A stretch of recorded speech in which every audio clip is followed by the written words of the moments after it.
నువ్వు ఒక తప్పు చేస్తే 100 సార్లు నీకు బోధ చేస్తాడు ఆయన దాని గురించి. నువ్వు ఒక చిన్న పొరపాటు చేస్తుంటే 200 సార్లు నీకు దాని గురించిన అవగాహన కల్పిస్తుంటాడు. నీకు ఇన్నిసార్లు ఎందుకు అవగాహన కల్పిస్తున్నాడు, ఇన్నిసార్లు ఎందుకు బోధ చేస్తున్నాడంటే ఆ తప్పు నుంచి నువ్వు తొందరగా విముక్తి పొందాలనే ఆయన బాధ. అందుకే ఆ బాధలో పుట్టిందే బోధ. బాధ లేకపోతే ఏముండదు, బోధే ఉండదు. బాధలో నుండి ఏమొచ్చింది, బోధ వచ్చింది. ఎవరి బాధలో నుండి బోధ వచ్చింది? దేవుని బాధలో నుండి బోధ వచ్చింది. భూమి మీద నరుల చెడుతనము గొప్పదనియు, వారి యొక్క హృదయములోని తలంపు ఎల్లప్పుడూ కేవలము చెడదనియు, దేవుడు ఆకాశం నుండి నరులను చూచి హృదయములో నొచ్చుకొనెను. అంటే నొచ్చుకోవడం అంటే అర్థం ఏంటి? బాధపడడం.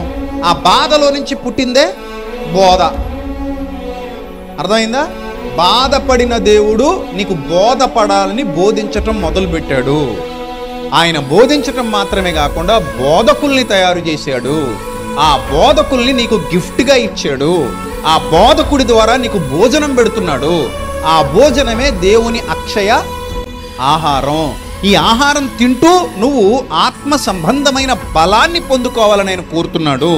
ఆ ఆత్మ సంబంధమైన బలంతో నువ్వు నిత్య జీవం వరకు అలసట లేకుండా నడిచిపోవాలన్నది దేవుని ఆకాంక్ష.